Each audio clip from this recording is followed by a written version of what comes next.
Good evening. This camera was made in 1975, made in the USA by the Imperial Camera Corporation of Chicago, Illinois, and was a really popular camera. These cameras, they're all over the place.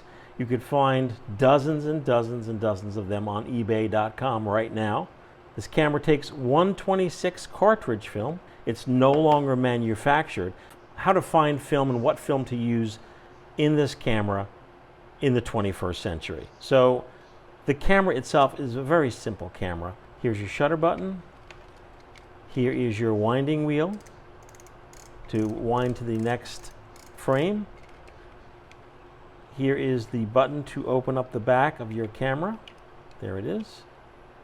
Now, in order to test your camera, because if you see this in a flea market or in a thrift store, in order to test your camera, you have to open the back and see this pin here. That's the pin that grabs your 126 film and resets the shutter. So as you're winding, this is looking for a perf. See the perforation? One perforation?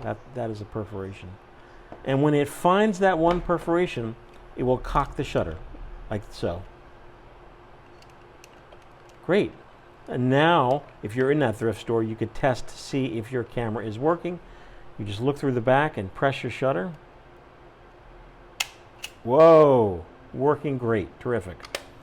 On the back of the camera, this is the little window to see your numbers on your 126 cartridge. Okay, gets a little confusing here. Follow along. No, sir. You're in section first, please. Good evening.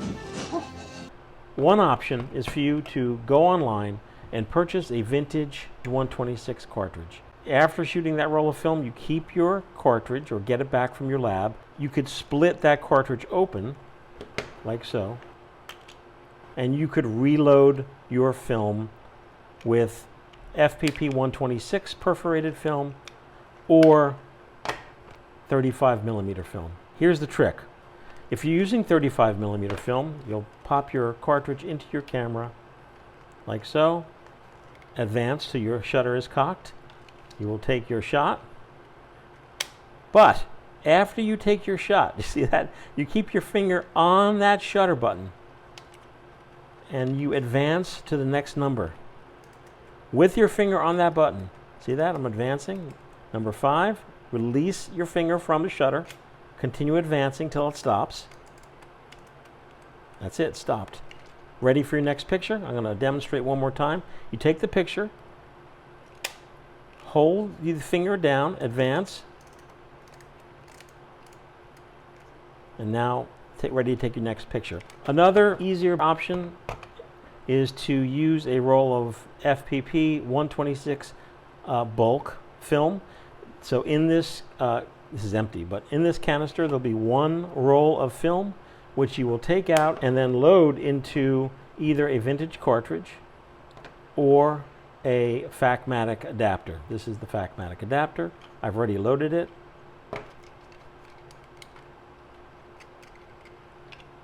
Pop your Magmatic adapter into your camera, like so. Close it. Now, because there's no numbering, you will put that piece of black tape on the back of your camera. Now you advance, and the camera will just stop when it hits the next perforation. Take your picture. You don't have to worry about keeping your finger on the shutter or worry about anything, because this is actual 126 film. Now you advance till it stops. Great. Take your picture. Advance till it stops. This was a test roll, by the way. So you'll know you're at the end of the roll, even without numbering here, because at the end of the roll, it'll just keep rolling like that. That means that you've shot your entire roll. I'm going to demonstrate. Look at that. And for the ultra curious, I'm going to really quick delve into the inner workings of a Magmatic. You open this up, there's your film. This is a test roll, by the way, so this all happens in the dark. If you bought a roll of FPP 126 bulk film, you would take your film out of your Magmatic in the dark, take it off this spool,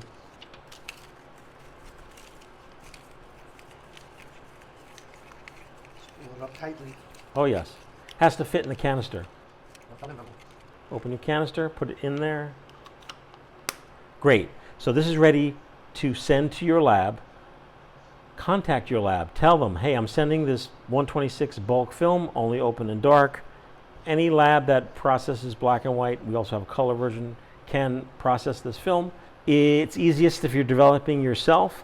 In review, you could use any FPP 126 bulk film in a Magmatic or in an old cartridge. If you're using an old cartridge, this is taped up, you, in the dark, when you're loading the film, you will not be able to see to get your film lined up to your perforations. So you may want to reload your vintage cartridge without the backing paper. That would just make it easier.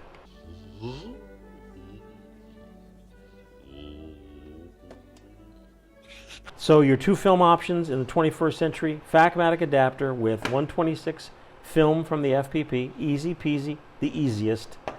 You can also use the 126 film in a vintage cartridge, right? Or with the Magimatic, you can use 35mm film. But when you use 35mm film, remember the shutter trick of when you take your picture, hold the shutter down till you get to your next frame. Okay, so what else? Flash. This camera takes what's known as a magic cube. A magic cube, also known as an X cube, see? X50, not to be confused with a blue dot cube.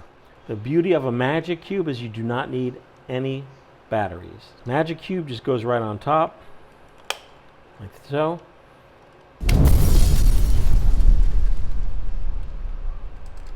When you advance to your next frame, the cube will turn, and then you're ready for your next shot. You get 4 shots per magic cube. You can find these on eBay.com. Now, you can snoop around on eBay for what's known as a magic cube to electronic flash. That is something you might be able to find, like the Nissan PF40 electronic flash. That will save a lot of grief with magic cubes. The only trick with getting electronic flash is a lot of times you have to physically hold it on your camera. It will not stay on by itself. But like anything else, once you get used to it, like if you're shooting, you literally, what I do is I hold the flash on my camera like that. And you're ready to shoot. Wow. So the electronic flash makes things easy. They're not always on eBay. Keep a lookout for it. That's all you really need to know. So it seems like a lot of trouble.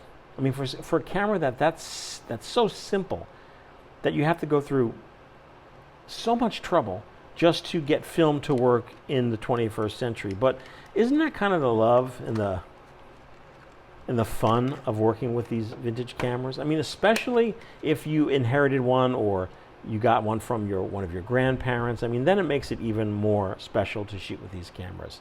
As always, you can leave a comment down below or send an email to michael@filmphotographyproject.com. We're here at the FPP to give you the tools to use all of these awesome vintage cameras. And here are some images that I shot with this camera. Good evening. No, sir. You're in section first class. Good evening.